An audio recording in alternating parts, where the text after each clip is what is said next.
하나님의 말씀 신약성경 고린도후서 12장 9절입니다.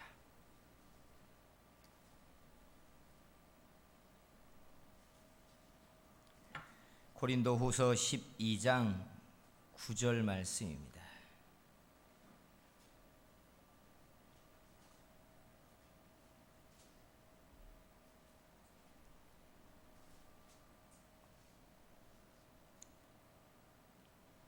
말씀 봉독해 드립니다.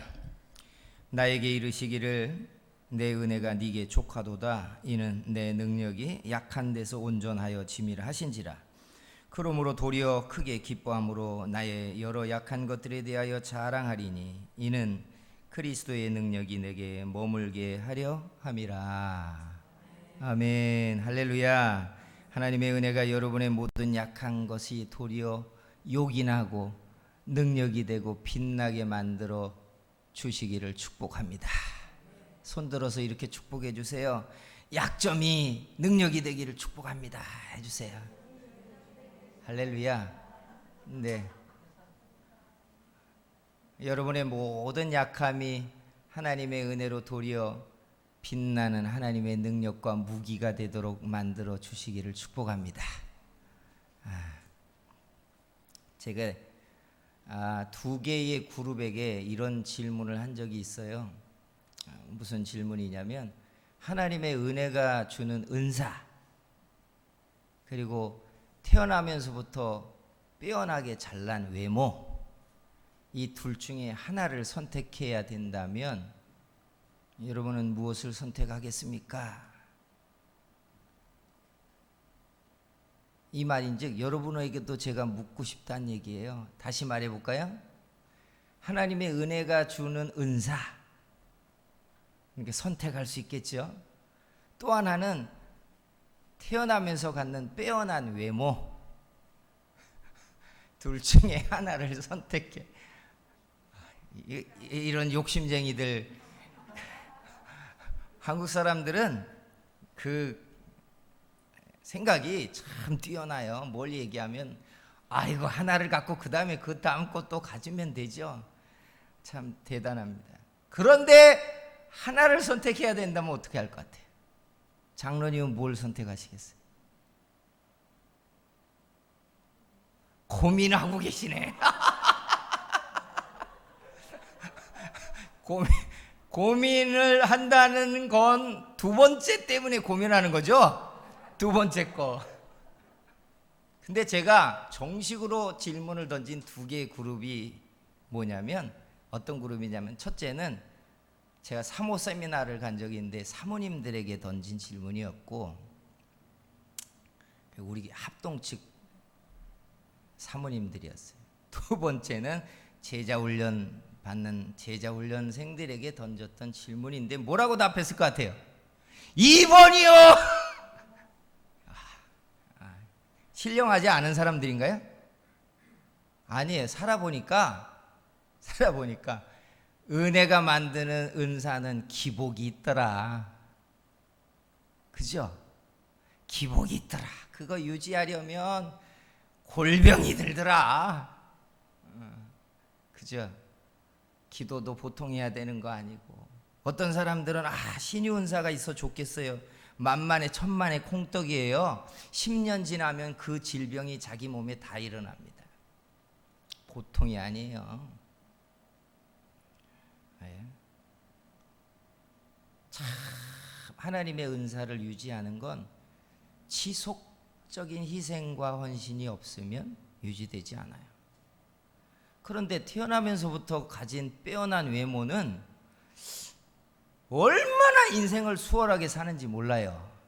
잘난 것들은 가만히 있어도 대우받잖아요.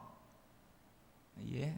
여러분 여기서 나는 좀 잘났습니다 하는 분들은 그걸 모를 거예요. 그런 분들 있죠. 사람들이 왜 나를 좋아하는지 모르는 거예요.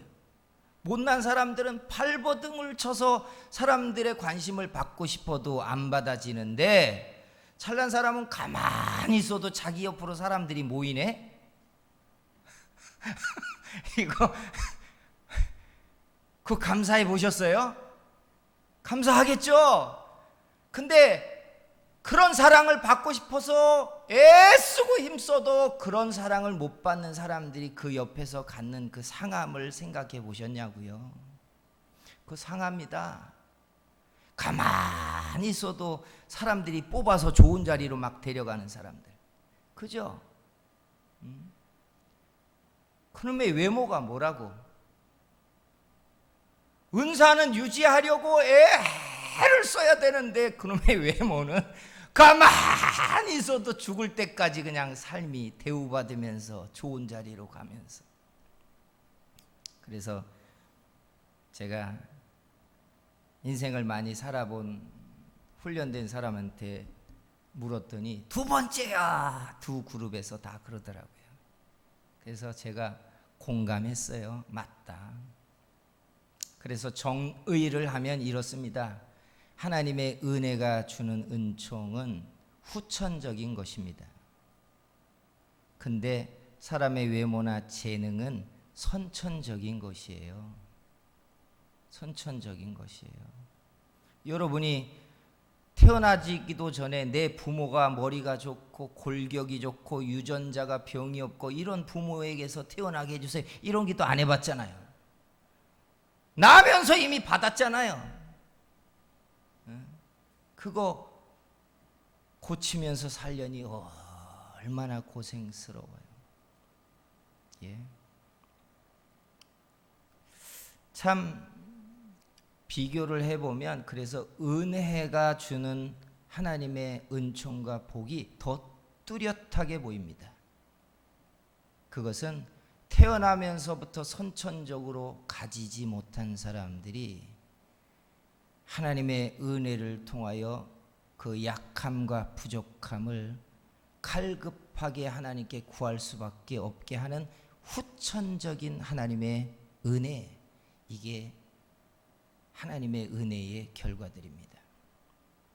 사도 바울이 로마서에 가면 참 놀라운 이야기를 하나 합니다. 그게 뭐냐면, 내가 가만히 봤더니 이스라엘 사람들을 시기 나게 하려고 이방인들에게 하나님이 은혜를 베푸셨도다, 이렇게 말해요.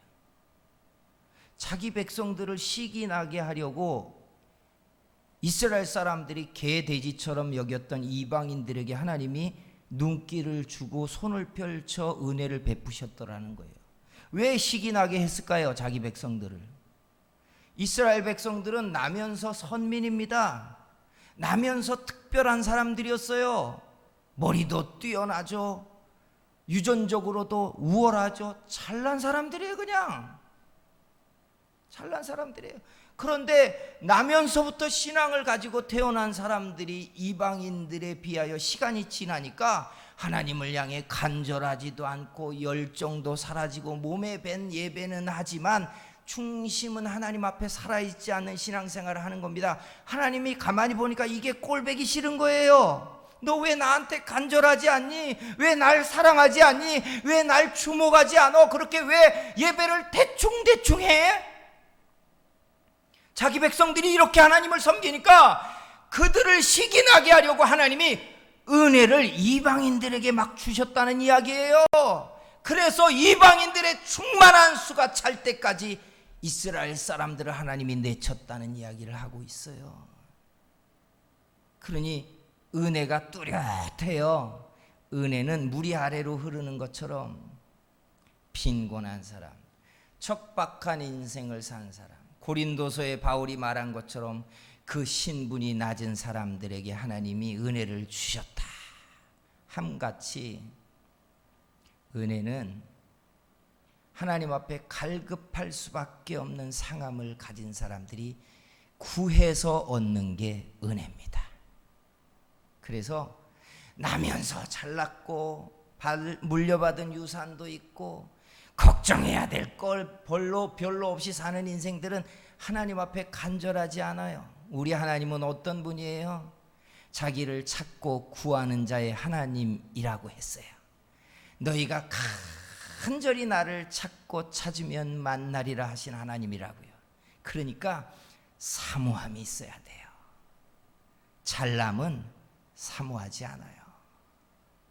저도 공부를 좀 하려고 한때 애를 썼어요. 1등을 해보려고 얼마나 노력을 해봤는지 몰라요. 그런데 안 되더라고요. 나면서부터 머리가 잘난 놈들이 이미 있어요. 안 되는 거예요. 안 되는 거예요. 그런데 걔들은 안 그러는데 저 혼자 상하더라고요. 저 혼자 섭섭하고, 저 혼자 나는 왜 이런 정도밖에 안 되나, 내 머리는 왜 이렇게 둔하게 안 돌아가나, 이것 때문에 혼자 막 섭섭하고 상한 적이 많았어요. 그래서 선천적인 재능과 뛰어남, 인생 살기 수월한 거 맞습니다. 그런데 인생의 약함과 빈곤함과 척박함 때문에 하나님 앞에 은혜를 구하는 사람들 된다는 건 분명해요. 혹 사모함이 있고 간절함이 있고 아버지를 향해 그리움이 있다면 주께서 그걸 발판 삼아 여러분에게 더 좋은 은혜를 주시는 줄 믿으시기를 축복합니다. 그런데 오늘 말씀의 제목이 뭐예요? 은혜의 약점이잖아요. 은혜가 무슨 약점이 있어요? 은혜가 하나님의 복이고 약한 사람들을 들어 끌어다가 세우시고 그 상함을 하나님이 채워주시려고 하는데 무슨 약점이 있어요? 그런데 굳이 가만히 들여다보니까 약점이라면 약점이 있더라고요. 그게 뭐예요? 그게 뭐냐면 이런 거예요. 빛을 모르고 살다가 빛을 보고 나면 어둠이 너무 뚜렷해지는 거예요. 아세요? 태어나면서부터 건강한 사람은 약함이 뭔지를 몰라요. 병을 딱 만나면 충격을 받습니다. 병이 주는 타격 이전에 마음의 상함부터 생기기 시작해. 내가 왜 아파야 돼? 그냥 약골인 사람인 골골골 하면서 사는 그 인생을 잘 몰라요. 태어나면서부터 부자인 사람들은요, 가난 때문에 공부를 해야 되냐 말아야 되느냐, 내가 이 옷을 살 수 있을까 없을까, 쇼핑을 하면서 이걸 살까 말까 고민하는 그 상함 자체도 뭔지 몰라요. 은혜를 받고 나면 처음에는 감사하고 기쁘지만 놀랍게 시간이 지나면 뭐가 보이는 줄 아세요? 나보다 훨씬 전에 그 은혜 위에서 인생을 날아가고 있는 사람들이 보여요. 근데 이게 건강한 도전이면 좋겠지만 한쪽에 상함이 일어난다는 거 아세요? 기도를 하면 얼마나 행복한 줄 아세요?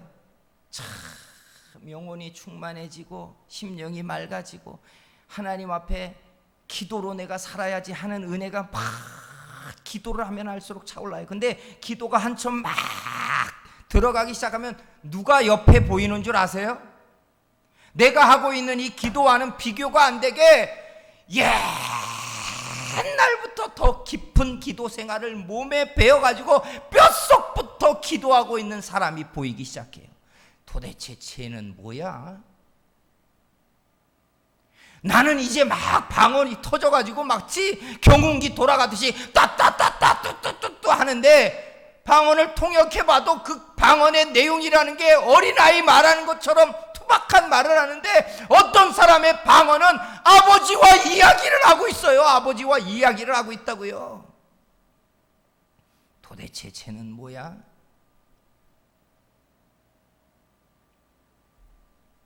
우리는 이런 걸 보면서 아이 건강한 도전을 받으면 되지 이렇게 단순히 말해지지 않아요.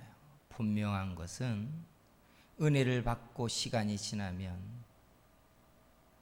훨씬 전부터, 아니 그 이전 세대부터 은혜로 살면서 복을 받으며 이미 그것이 뿌리 박혀서 요동하지도 않는 삶이 되어 있는 사람들을 볼 때 마음이 상한다는 이야기예요. 큰 교회를 보면서 제일 은혜 받지 못하는 사람들이 누군지 아세요? 목사님들이래요.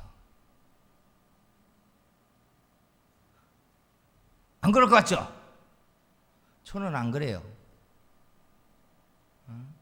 괜히 큰 교회 목사님 나오면 그 님자도 안 붙이고 아유 그 목사 뭐 괜히 하대하려고 해요. 하나님의 일을 해서 다른 박질을 해보면 해볼수록 한 계단 한 계단 올라가는 게 얼마나 힘이 드는지 알고 있는데 뼈를 갈아 넣어야 한 계단씩 올라가는데, 그리고 옆에를 보니까 이미 그는 날라서 더 큰 날개를 달려고 더 높은 고도를 높이려고 날갯짓을 하고 있는 사람이 보이는 거예요. 도대체 저 사람은 뭐야? 복을 받아보셨습니까? 처음에는 감사하지만 나중에는 마음이 쉬어지지 않습니다.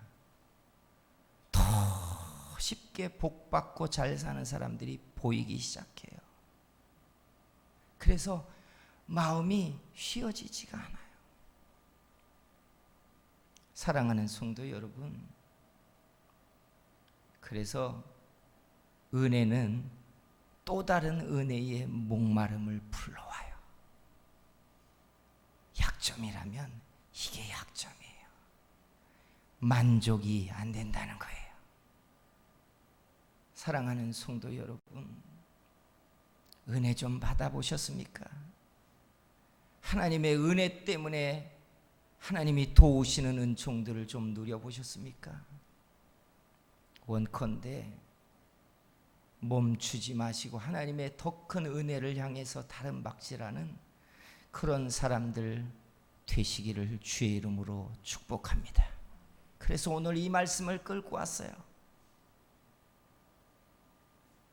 사도 바울이 자기의 이야기를 고백한 얼마 나오지 않는 이야기 가운데 한 토막이 우리가 읽은 이 본문에 있어요. 사도 바울이 자기가 소원이 있어서 하나님께 간절히 3번을 작정해서 기도했다고 말합니다. 심지어 겐그레아라는 지방에서는 머리를 팍팍 밀고 하나님 앞에 내가 이렇게 마음과 뜻을 모았습니다라고 하는 각오를 보여주면서 작정 기도를 했대요. 3번째 기도를 했는데 응답이 왔어요. 들어준다는 응답이 아니라 거절의 응답을 받습니다. 뭐라고 거절했다요? 내 은혜가 네게 족하도다. 거절 받아보셨어요? 그런데 이 말씀을 이렇게 뒤집어 보면 다른 그림이 보입니다. 그게 뭘까? 도대체 사도 바울이 얼마나 크고 얼마나 놀라운 걸 구했기에 하나님이 거절할까?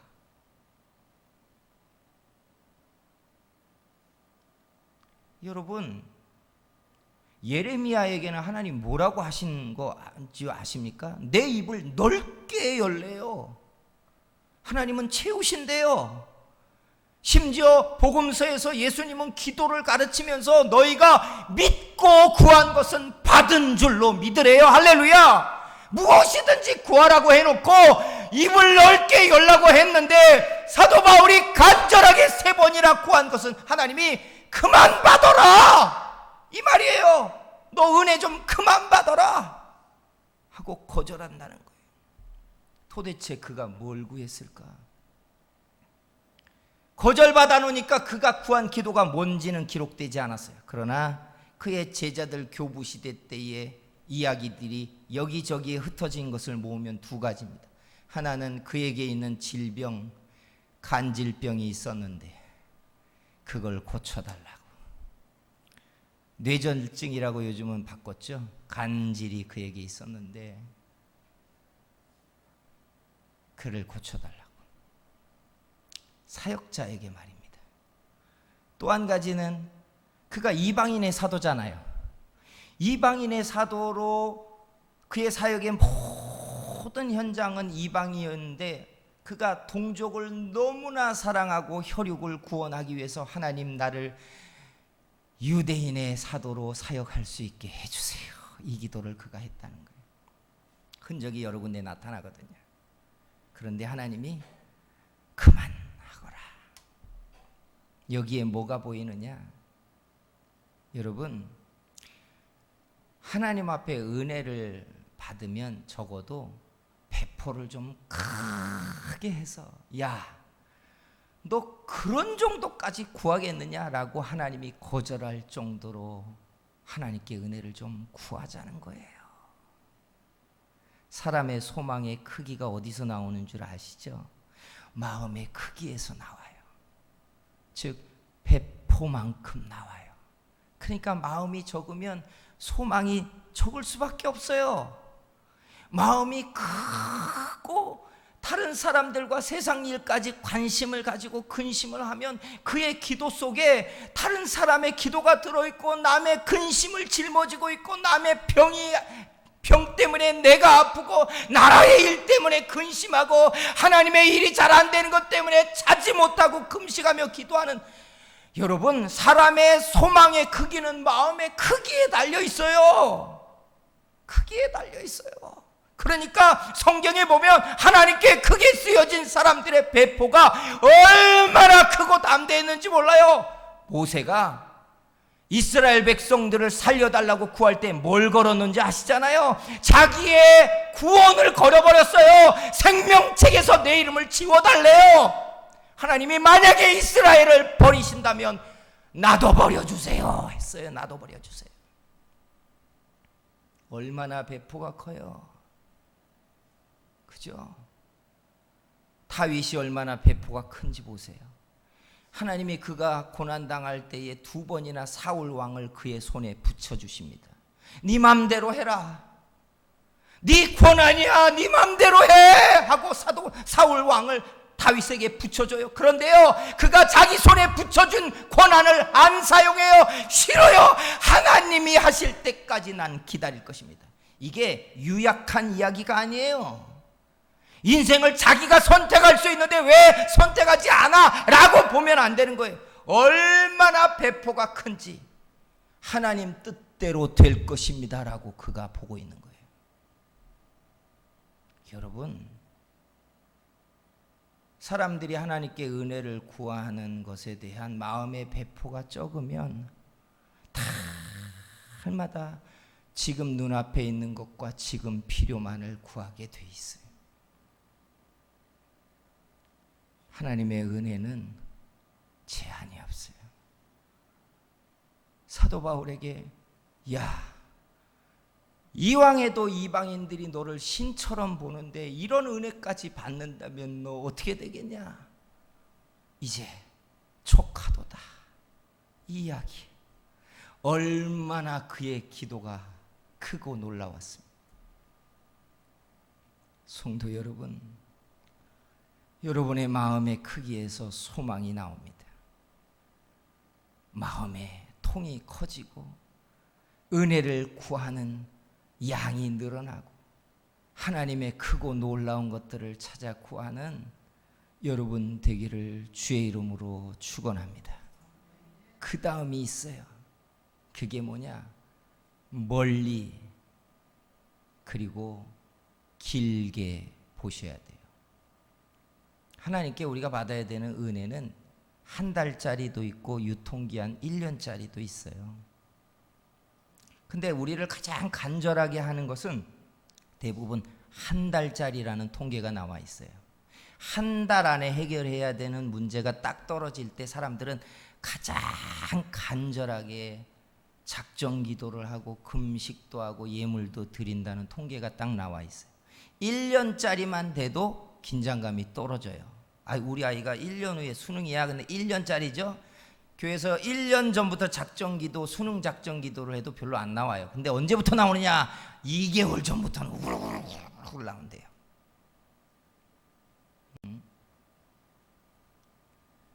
근데 여러분, 우리가 하나님 앞에 기도에 대한 응답 플랜을 짤 때 1년 후에 받아야 될 은혜도 있지만 10년 후에 얻어야 될 은혜도 있고요. 20년이 지나거나 30년 후에 하나님이 주셔야 될 은혜도 있습니다. 왜 이런 얘기를 하느냐? 잘 보세요. 여러분들이 지금으로부터 5년 후에 이루어질 기도 제목들에 대하여 기록해 놓았다가 까마득하게 잊어버리고 5년이 지났어요. 그리고 5년이 성취되기 한 2-3달 전에 새벽 기도를 다니면서 하나님, 내가 이제 이 나이에 이때를 누리도록 이런 복을 주세요 라고 기도를 시작할 때 여러분 옆을 둘러보세요. 그러면 어떤 사람이 보이느냐? 그 기도를 5년 전부터 10년 전부터 하고 있는 사람들이 보이기 시작해요. 나는 지금 시작하는데 한 달 전에 짜리를 가지고 타는데, 혹은 6개월 전부터 기도를 시작했는데, 어떤 사람을 보면 10년 전에 하나님께 작정을 시작하고 예물을 드렸고 심었고 기도를 한 사람들이 보여요. 아십니까? 누가 이겨먹겠어요? 50년 후에 내 인생에 하나님이 주셔야 되는 몫을 위해서 지금 아이들이 심는다고 생각해 보세요. 지금 아이들이 뜻을 정하고 있다고 생각해 보세요. 그걸 누가 이기겠냐고요? 여러분, 소망의 크기는 이렇게 달라요. 인생이 복을 받아서 하늘을 날고 있고 더 큰 날개를 어떻게 가질까를 고민하고 있는 사람들을 쳐다보면서 땅바닥을 달려가고 그 흙먼지를 뒤집어 쓰고 있는 인생의 사람들은, 쟤는 태어나면서부터 어떻게 금수저를 물고 태어났는가라고 손가락질할 일이 아니란 이야기예요. 그들은 세대를 바꿔서 건너서 그 전부터 달려가고 있었던 사람들이란 뜻이에요.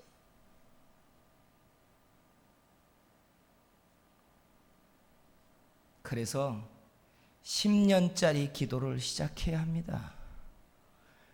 여러분이 10년이 지나서 1년 전부터 기도를 시작하면 10년 전부터 기도를 했던 사람들의 기도의 순서가 밀리게 돼 있어요. 어떨 거예요?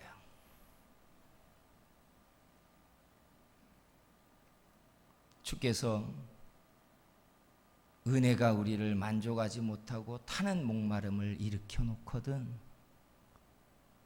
여러분 지치지 마시고 그 목마름 때문에 하나님 앞에 더 달려가고 도전을 받는 사람들 되기를 주의 이름으로 축원합니다. 이것이 피곤합니다 하는 약점이 되겠지만, 우리는 그 약점 때문에 하나님의 보좌 앞으로 결국 갈 것이에요. 그 상함이 우리로 하여금 다른 박질하는 그 자극 때문에 하나님 앞에 더 정결한 사람들 되어 있을 줄 믿습니다. 기도하겠습니다. 사랑하시는 우리 하나님 아버지, 우리들의 마음의 배포와 소망의 크기가 점점 늘어나게 하시고 더 멀리 더 크게 보고 하나님의 은혜를 찾아 구하고 아래어 놓고 청구서를 올려 드림으로 하나님의 은혜가 우리의 삶의 바탕이 힘들고 어렵더라도 결국은 이 모든 판을 바꾸어 놓을 수 있는 은총이 되게 만들어 주시옵소서. 여기 지치고 힘이 들어서 내가 적당히 이제 할 것이다 라고 마음을 먹었던 사람들을 주께서 불쌍히 여겨주시며 그 마음을 다시 일으켜 주시며 다시 기도하겠다고 결단하게 하시고 은혜를 얻는 자리에 다시 다른 박질하기를 결정하게 해 주시옵소서. 예수님의 이름으로 기도했습니다.